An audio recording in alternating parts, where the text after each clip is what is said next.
Okay, and just to follow up on the point about targeting and international humanitarian law, I mean, presumably the State Department is aware of the amended Protocol 2 of the Convention on Certain Conventional Weapons, which prohibits the use of booby traps or other devices in the form of harmless portable objects. Is that something you're taking into account when you're assessing and gathering information on this? So we take into account all of the relevant provisions of international humanitarian law when it assesses, when we assess incidents of this type and other incidents throughout this conflict. I don't pronounce judgment on those from this podium, but those are the types of things that we look at. Yes, absolutely. And given, I mean, just to reiterate the point, I mean, thousands of explosions, 2 children killed. You know, we've seen explosions in public places, in grocery stores, on the streets, healthcare workers among casualties. I mean, does that feel to you like a targeted attack that falls within the remit of international humanitarian law? So I'm not going to talk about feelings here. We deal in factual assessments of law. Those are the type of assessments that we conduct over time, where we gather information and make those assessments based on the facts, based on the law. Those assessments are ongoing. It's not to speak to this incident or any specific incident, but those are things we take very seriously. But the again, about the nature of these explosions, the walkie-talkies, the pagers, were these legitimate targets? Obviously, you know, Hezbollah people appear to be targeted, but they're also not just reports, but there are accounts of children being killed, for example. Is this a legitimate form of warfare? So, without commenting on these specific incidents, because we are still gathering information, as a general principle, we do believe it is an appropriate practice for any country to defend itself by fighting terrorist organizations and terrorists that attack and are committed to attacking that country. But of course, civilians are never a legitimate target in any type of military or other operation. Would you see them as targeted in this? I don't have any further comment on the incident at all. Can I follow up on that? Yeah, Olivia. Thank you. Just to actually follow up on what Tom was asking you, you did have a comment on the pager incidents earlier, which is to say that the U.S. is still gathering information. So to what end is it gathering information? Is it to arrive at public attribution for these incidents or not? We continue to gather information for a number of different reasons. I'm not going to speak to them publicly. Do you expect to arrive at public attribution for these incidents? So I wouldn't want to prejudge today what steps we may or may not take in the future. I mean, in the past, when there have been, call them covert operations, the U.S. has declined to comment until it became common knowledge what actually happened, which seems to be the trajectory here. So is there a reason why, at this stage, the U.S. is not willing or able to say what has happened in its view? Only that I continue to gather information, but I don't have any comment. It's not to say we won't in the future, not to say that we will, but as of today, I don't have any comment on the incident. Okay. Why is it too soon to tell whether or how these incidents may have affected ceasefire talks in Gaza? Have you not heard from other parties, whether Hamas, the Egyptians, or the Qataris, that it was at least counterproductive to the facilitation of these talks? So I won't get into our private diplomatic conversations, but oftentimes when you have a big incident in the region, this has been true throughout these talks, it does take a few days for the proverbial dust to settle to see where things are going to shake out. So at this point, it would be speculation for me to try to judge how it will impact the talks, especially as you know, we've said this before, oftentimes communications with Hamas are difficult, they take time. It's just too early to have it to be able to speculate about any kind of impact. So you've heard no objections or complaints or reluctance from other parties to continue those conversations so long as what's happening in northern Israel and Lebanon is happening? So when you say any parties, I'll talk about the mediators who we communicate with. No, there's been no reluctance to continue to work to try and get a ceasefire from any of the mediators that we're working with on this arrangement. Okay, and the expectation that a bridging proposal may come, I mean, U.S. officials have been saying it could come sort of any day for the past several weeks. Is there any update to that timing? I don't have a timetable, but I know. Does the Israeli government agree with the U.S. that the only way to settle or to arrive at sort of a calmer situation in the north is by arriving at a ceasefire related to Gaza first? So they should speak to that publicly, and I know that they have. I'm not going to speak on their behalf. Well, is it based on? I mean, you can look at their public statements. They have said many times that they could reach it through a diplomatic solution, military solution. But to elaborate on that, that's a question you should put to them. Okay, but I mean, based on your conversations, diplomatic engagements with the Israelis, is it the U.S.'s view that is how they are proceeding? So I'm, again, not going to talk about their view. They have talked about this publicly, and at times you have heard various officials from the Israeli government come out and say that they prefer a diplomatic solution, but that they are ready for a military solution if they can't reach a diplomatic solution. I don't believe they've ever put a timetable, but they've said that publicly a number of times. They said it privately to us on a number of occasions, too. I cannot speak for what decisions that they are going to make, obviously. Those are decisions that they will make, and they can speak to them. I can speak to what we have said to them, and it is what I have said to you and what the Secretary has said publicly and the President on down, that we continue to believe a diplomatic resolution is the best way to ensure both short-term peace and security for Israel and the tens of thousands of Israeli citizens that have been displaced, and also long-term stability. A diplomatic resolution writ large. I'm asking specifically about the sequencing that a Gaza ceasefire must come first before anything can be. So the issue there is that you have heard the head of Hezbollah say quite publicly, as recently as today, that there will be no calm, there will be no cessation of the terrorist attacks against Israel until there is a ceasefire in Gaza. So it's not really an Israeli assessment.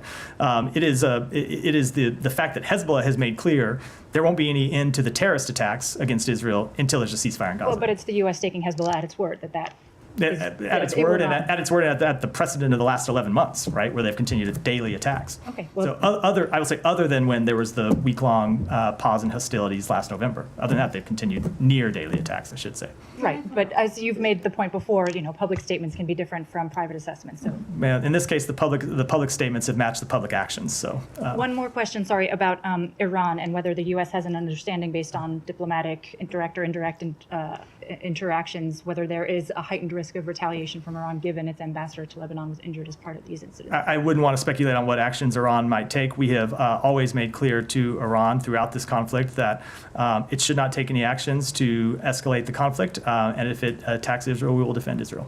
Do you think the U.S. has one more? I really do have to go. Sure, to a clear other understanding of what Iranians' intentions might be? So it is always impossible to judge what a foreign country may or may not do. Leave it at that. Hiba, go ahead. Since you brought up what Nasrallah said today, Since you brought up what Nasrallah said today about what he said that Western countries reached out to them after the attacks and they said stop the attacks against Israel and everything goes back to normal. Now we know where the talks, the ceasefire talks with Hamas stand. We know that you have Philadelphia corridor and the prisoners. When it comes to Lebanon, he said that the Western countries offered them that stop the attacks and everything goes back to normal. Now, they said no, not before a ceasefire in Gaza. But for the Israeli, it is not the same. I mean, they said they want to change the status quo. They want to change the situation. So where things stand here, there's a misunderstanding what Hezbollah wants and what the Israeli want. And what are you offering for what? We continue. So I'm not going to speak to what Hezbollah wants or speak to these supposed private outreaches that Nasrallah said that Hezbollah received. What we want is calm. We want calm for the tens of thousands of Israeli families who've been forced from their homes, and we want calm for the tens of thousands of Lebanese families that have been forced from their homes. Now, look, Nasrallah could stop the terrorist attacks across Israel. And I guarantee you, if he did that, we would be impressing upon Israel the need to maintain calm on their end. The bottom line is he hasn't stopped those terrorist attacks. And so as long as Hezbollah is launching terrorist attacks across the border, of course Israel is going to launch military action to defend itself as any country would. What we continue to push to all the parties is not to escalate the conflict, not to let it spiral out of control into a war that we don't think serves either side's interests, and to ultimately try to get to the point, try to let us get to a ceasefire in Gaza that would help bring calm across the blue line. So if I understood you well, you support going back to October 6th on the northern border. We want a diplomatic resolution. I am not going to speak to what that diplomatic resolution would look like in public. I don't think that's productive. Okay, one more question. Nasrallah also said in case of a ground military operation by the Israeli, Hezbollah will operate inside Israel. He said, he threatened that there will be operations inside the settlements.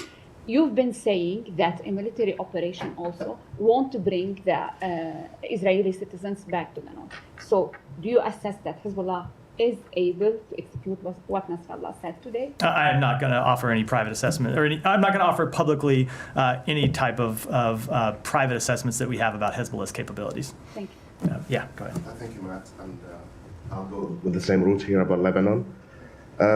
You don't have any assessment, you said, in answering many questions, but is it that you don't have it or you don't want to share it? I don't have any public assessment to offer, no. Okay, and because my question goes to that, you're still assessing and you're still calling diplomatically that everybody should de-escalate, but things on the ground are moving in the opposite direction. Israel is moving troops to the north. Hezbollah today said that what Israel did on Tuesday is a declaration of war. And am I fair to you if I assess from all the answers that you give to my colleagues here, that you kind of helpless, like we're gonna call upon them, whether they want to listen to us or not is up to them. So me put it this way. I talked about this to some length in response to Hudson's questions earlier. Throughout this conflict, we have worked to keep the conflict from escalating. And you have seen us at times when tensions were quite high intervene with various parties and send messages to various parties and conduct diplomatic engagements that have kept the conflict from really spilling out of control and leading into regional all-out war, which, if you remember, has been one of our top strategic goals since October 7th. It's what the President and the Secretary were talking about from day one, trying to avoid, and it continues to be our top strategic goal. But of course, every country in the world has agency. Every country in the world, every entity in the world is responsible for their own decisions. The United States, no other country can dictate to any country or any entity what they're going to do. Now, we can continue to engage diplomacy. We can continue to engage in all of our best efforts. We can continue to rally our allies and partners. But of course, it's true that countries make their own decisions about their future and what they're going to do. That has always been true. It will continue to be true. It goes to the point I was saying earlier. The Middle East has been a volatile place for a long time. We have been engaged in the region for some time. And of course, since October 7th, we have been engaged to try to bring down tensions. But ultimately, yes, every country is responsible and every entity is responsible for the actions that they take. But I mean, you just answered Heba's question about that if Hezbollah ceased attacking Israel, you will press Israel to cease attacking them. We want to see, look, ultimately, we want to see a resolution. That's exactly what I was referring to. We want to see a resolution to the violence. That's what, when I say we want to see tens of thousands of Israelis return home and tens of thousands of Lebanese return, that's exactly what I'm referring to. We want to see calm along the blue line. How you can guarantee, for example, to Hezbollah, if some commander in Hezbollah got a notification and he said, okay, the Americans will stop this. Come on, you're not naive about the history of the Middle East and know that there are no guarantees about long-term stability. All we can do every country can do is do our best to calm a very difficult situation, try to get immediate calm and try to build that into lasting peace and build that into regional stability. It is, of course, incredibly difficult. It's a hugely difficult process, or someone would have solved this problem a long time. But that's what we're engaged in trying to do. All right, Alex, go ahead. And then I've got about 5 minutes left because I believe the president's speaking. So if there's anything else, let me just move on because I've got 5 minutes left. And I assume there are other questions in the world people want to cover. Different region. Daphne, go ahead. Thanks. So just to follow up on Jenny's questions, if Israel invades Lebanon, will the U.S. continue to stand by Israel? I am not going to deal with any type of hypotheticals of that nature. Obviously, we support Israel's right to defend itself, but we do not want to see a further escalation of the conflict. I'm not going to deal with any hypothetical scenarios that may or hopefully will not occur. It's well within the realm of possibility. Will the U.S. get involved and continue to back Israel?